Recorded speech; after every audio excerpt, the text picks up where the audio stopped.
Hello, my friends. I Neha welcome you all once again on my YouTube channel Aim High Tutorials English. Friends, today we will start a new chapter of grammar, that is clause. In previous class we discussed a few things, a few little points of clause. Now we will go ahead with a further discussion and categorization of clause. So let's start the class. Clause. What is a clause? We have discussed, I think, these points in earlier class, but let me finish it once again. So first of all, it is a group of words.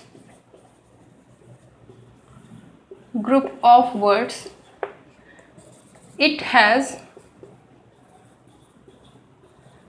subject and verb combination. The third point is that it gives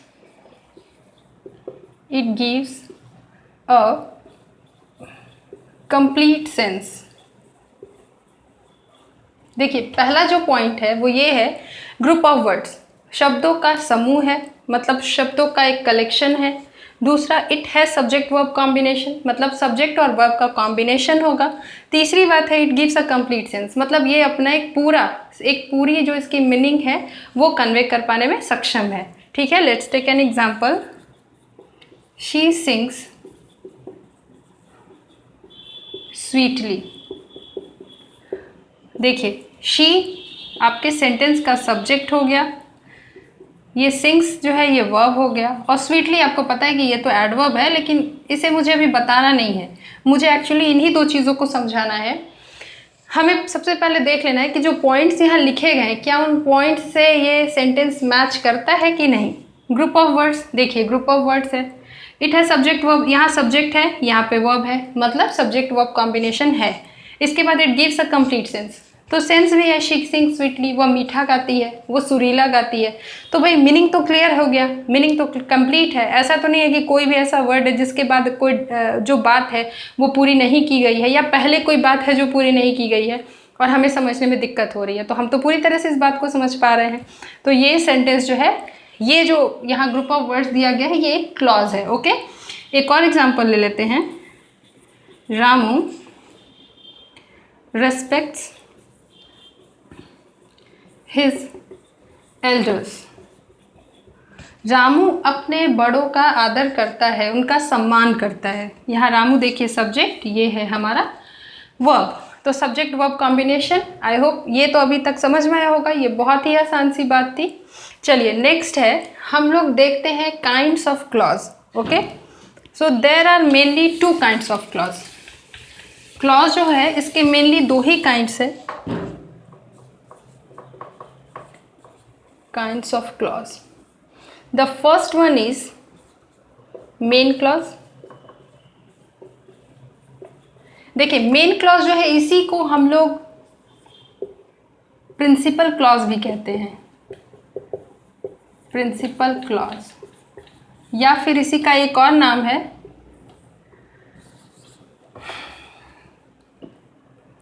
इसे हम कह सकते हैं independent clause.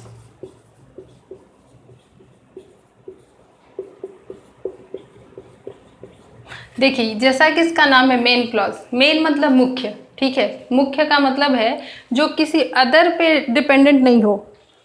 इसका दूसरा meaning अगर हम लें प्रिंसिपल, प्रिंसिपल का मतलब ही मुख्य, प्रधान, जिसका अपने आप में ही एक इम्पॉर्टेंस है, जो अपने आप में ही किसी बात को बता पाने में सक्षम हो.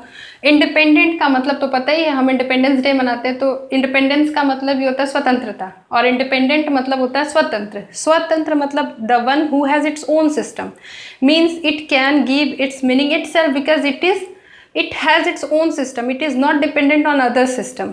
ये किसी और के सिस्टम पे डिपेंडेंट नहीं है, खुद में ही डिपेंडेंट है, खुद पे डिपेंडेंट है. कहते हैं ना, आई एम सेल्फ डिपेंडेंट और I am independent.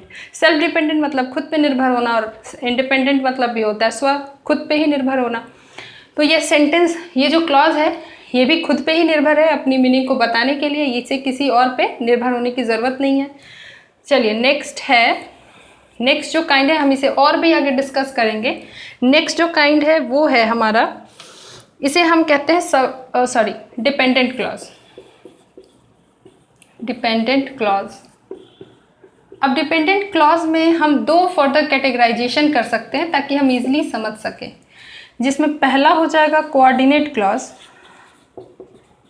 Coordinate clause, और दूसरा हो जाएगा subordinate clause, subordinate clause.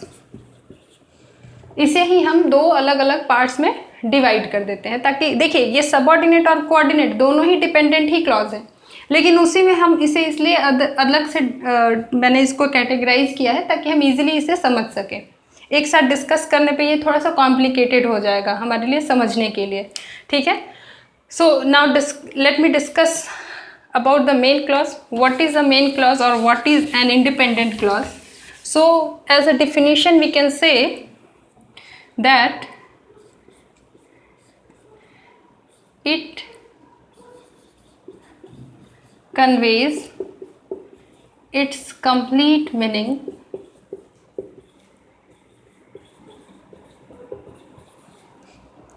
itself without depending on the other part of the sentence।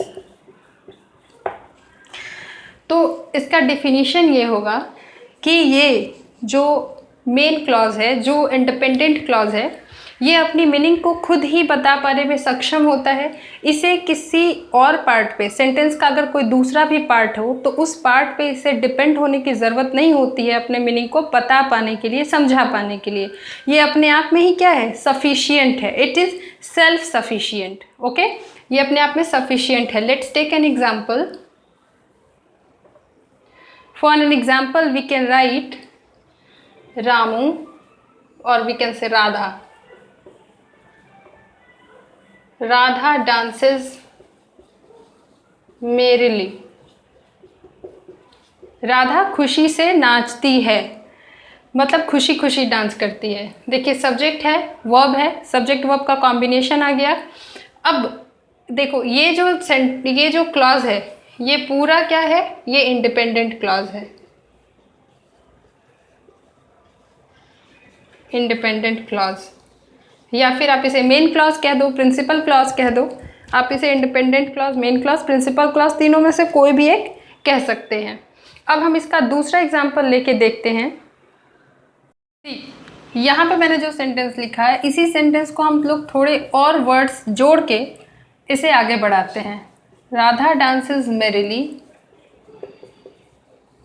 But her sister doesn't. Radha जो है वो खुशी से नाचती है लेकिन उसकी बहन ऐसा नहीं करती है, ठीक है। देखिए ये जो सेंटेंस है राधा डांसेस मेरिली, आप नीचे वाले सेंटेंस से अगर इसे कंपेयर करेंगे तो देखिए यहाँ पे मैंने फुल स्टॉप दिया है, यहाँ भी अगर फुल स्टॉप दे देंगे तो ये सेंटेंस अपने आप में कंप्लीट है। ये पार्ट जो है ये दूसरे पार्ट पे जो बट हर सिस्टर डजंट वाला जो पार्ट है, इस पे तो ये डिपेंड नहीं करता है ना अपनी मीनिंग बताने के लिए। इसका मतलब ये पार्ट जो है ये क्या है, सेल्फ डिपेंडेंट है, मतलब ये इंडिपेंडेंट हो गया। यहाँ पे सिर्फ और सिर्फ मैंने इसी पार्ट को रखा था, तो यहाँ पे हमें ज़रूरत ही नहीं थी डिस्टिंग्विश करने की, अलग करके देखने की ज़रूरत ही नहीं थी, डिफ्रेंशिएट करने की ज़रूरत नहीं थी। लेकिन जब हम जैसे ही ऐसा कुछ करेंगे हमें ज़रूरत पड़ेगी ये समझने की कि भाई कैसे अलग होगा। अब देखिए यहाँ से जब जैसे ही फुल स्टॉप को मैं हटाऊंगी ये सेंटेंस आपस में जुड़ गया, लेकिन यहाँ जैसे फुल स्टॉप देंगे ये तो अपने आप में कंप्लीट है, लेकिन यहाँ फुल स्टॉप देने के बाद अगर मान लो यहाँ बी कैपिटल बना दूँ, ये एक नया सेंटेंस हो, बट हर सिस्टर डजंट, लेकिन उसकी बहन ऐसा नहीं करती है। कैसा नहीं करती है, क्या नहीं करती है, किसके बारे में कहा जा रहा है, किसकी बहन के बारे में कहा जा रहा है, ये तो कुछ नहीं पता चल रहा है हमें। इसका मतलब है कि सेंटेंस का ये वाला जो पार्ट है, ये जो हिस्सा है, this is completely dependent on the first part of the sentence. ये सेंटेंस के फर्स्ट पार्ट पे पूरी तरह से क्या है, डिपेंडेंट है। ये अपनी मीनिंग को अपने आप से नहीं कन्वे कर सकता है, ठीक है। तो हम लोग इसके बारे में बाद में डिस्कस करेंगे कि ये क्या है। अभी इसके बाद मैं इसी का डिस्कशन करने वाली हूँ।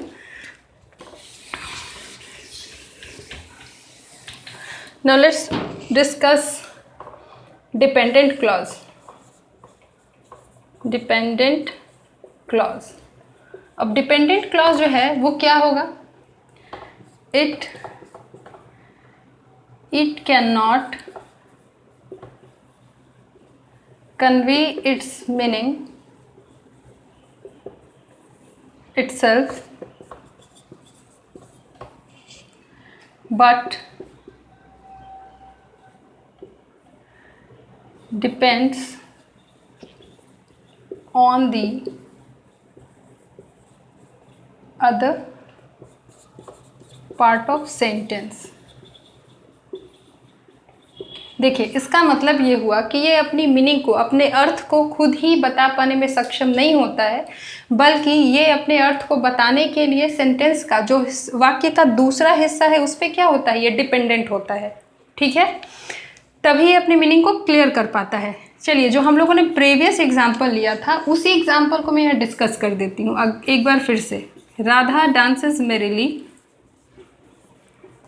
merrily but her sister doesn't। इस doesn't को यहाँ लिख देते हैं, doesn't। देखिए, ये जो पार्ट है आपने पहले ही समझ लिया कि ये इंडिपेंडेंट है, क्योंकि जैसे ही फुल स्टॉप लगाएंगे अपने आप में कंप्लीट हो गया। लेकिन अब फुल स्टॉप हटा देते हैं, मान लो ये जो है ये एक अलग सेंटेंस है, बट हर सिस्टर डजंट, लेकिन उसकी बहन ऐसा नहीं करती है। क्या ये अपनी मीनिंग कंप्लीट दे पा रहा है? मैंने पहले ही बोला था, क्या हमें पता है कि ये किसकी बहन के बारे में बात की जा रही है और वो क्या नहीं कर पाती है, क्या नहीं करती है? हम नहीं पता कर सकते हैं। इसका मतलब कि ये वाला जो पार्ट है सेंटेंस का, ये वाला हिस्सा जो है ये कम्प्लीटली इसके ऊपर निर्भर करता है अपने मतलब को बताने के लिए। देखिए, जैसे इस पार्ट को इससे जोड़ेंगे, राधा डांसेस merrily, राधा खुशी से नाचती है, लेकिन उसकी बहन ऐसा नहीं करती है। हमें पता चल गया किसकी बहन? राधा की बहन क्या नहीं करती है? नाचती नहीं है। ठीक है, मतलब हमें दो क्वेश्चंस जो हमें नहीं पता चल रहे थे इसी पार्ट को सिर्फ लेने पे, उन दोनों क्वेश्चन का आंसर इस पार्ट के जुड़ने के साथ तुरंत पता चल गया। इसका मतलब ये क्या है? ये है डिपेंडेंट क्लॉज। डिपेंडेंट क्लॉज मतलब ये पूरा, but her sister doesn't. Okay, ये दोनों, ये जो चारों वर्ड्स का कॉम्बिनेशन है ये डिपेंडेंट क्लॉज में आएगा। ओके, नाउ लेट्स टेक, अब तो डिपेंडेंट क्लॉज हमने किया, अब डिपेंडेंट क्लॉज की जो सब कैटेगरीज हैं उसको हम लोग डिस्कस कर लेते हैं।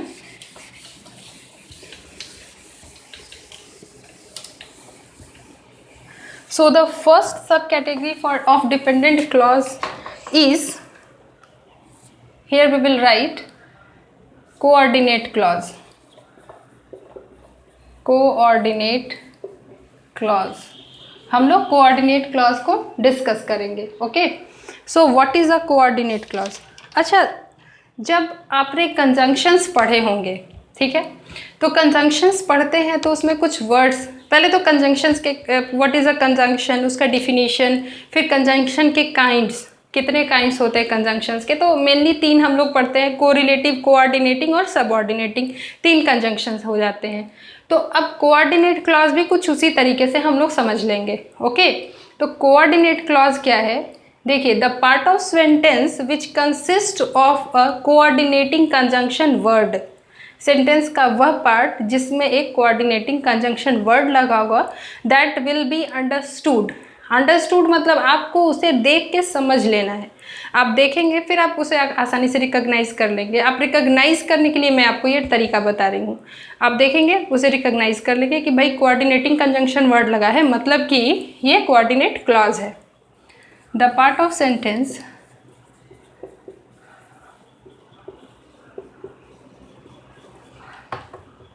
that consists of, or you can say that consists a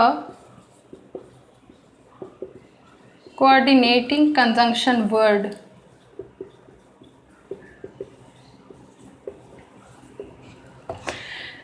sentence का वह हिस्सा जो अपने साथ कोऑर्डिनेटिंग कंजंक्शन वर्ड को कैरी करेगा, कंसिस्ट करेगा, उसे हम कोऑर्डिनेट क्लॉज कहेंगे। एग्जाम्पल के लिए,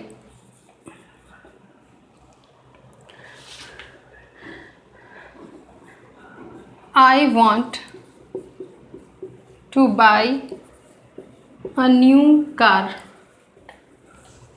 but I don't have enough money. मैं एक नई कार खरीदना चाहती हूँ।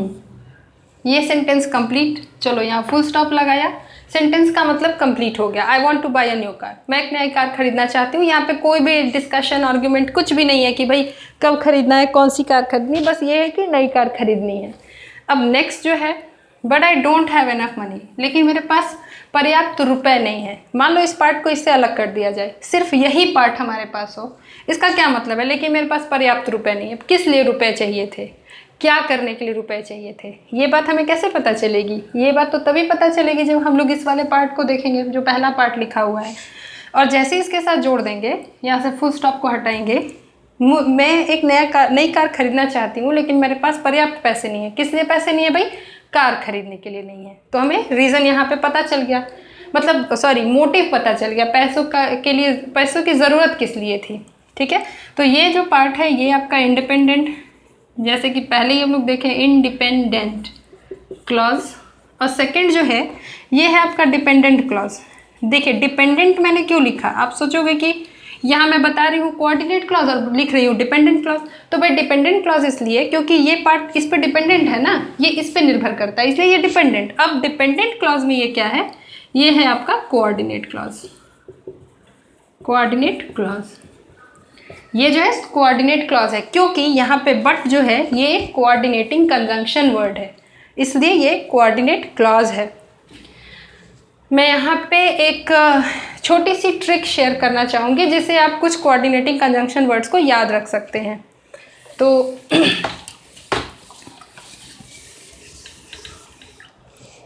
यू कैन, आप में से बहुत सारे के शायद ग्रामर की बुक में होगा, आप उसे एक बार चेक कीजिए।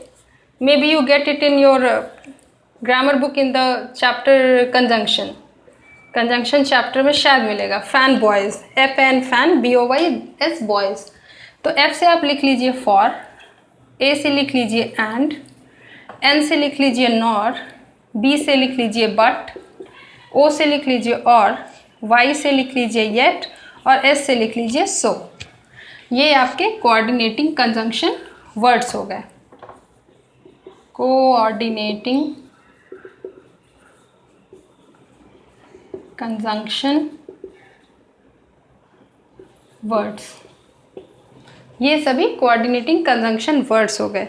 इसका मतलब है कि जब भी आप कोई ऐसा सेंटेंस आपको मिलेगा जो इनमें से किसी भी एक वर्ड से कनेक्टेड होगा, तो जिस पार्ट में, जो भी पार्ट इन वर्ड्स में से किसी भी एक वर्ड को अपने आपके साथ कैरी कर रहा होगा, वो हमारा हो जाएगा कोऑर्डिनेट क्लॉज। डिपेंडेंट क्लॉज और डिपेंडेंट क्लॉज में हो जाएगा कोऑर्डिनेट क्लॉज। इसके अलावा और भी कोऑर्डिनेटिंग कंजंक्शन वर्ड्स हैं, जैसे कि as well as, therefore, etcetera. और भी कोऑर्डिनेटिंग कंजंक्शन वर्ड्स है, तो आप उसे अपनी बुक से, जो ग्रामर बुक में आपके कंजंक्शन चैप्टर है उसमें कोऑर्डिनेटिंग कंजंक्शन वर्ड्स हैं, उन्हें आप लर्न कीजिए। अगर आप लर्न कर लेते हैं तो वर्ड्स को देखते ही आप तुरंत पहचान जाएंगे, आपको रिकग्नाइज करने में काफ़ी आसानी हो जाएगी। I hope this discussion is a little bit beneficial and helping for you in understanding the clause. मैंने कोशिश की है कि मैं बहुत ही सिंपल तरीके से आपको clause समझाऊँ, and we will discuss the next type, the subordinate clause and the further categorization of clause and its kinds in the upcoming next videos. If you like it, please share to your friends. Please do subscribe, and thank you very much for watching the videos. And I hope that whatever discussion is going on, it is helpful, and please do practicing. Please keep on practicing the chapters taught by me. Thank you once again for watching.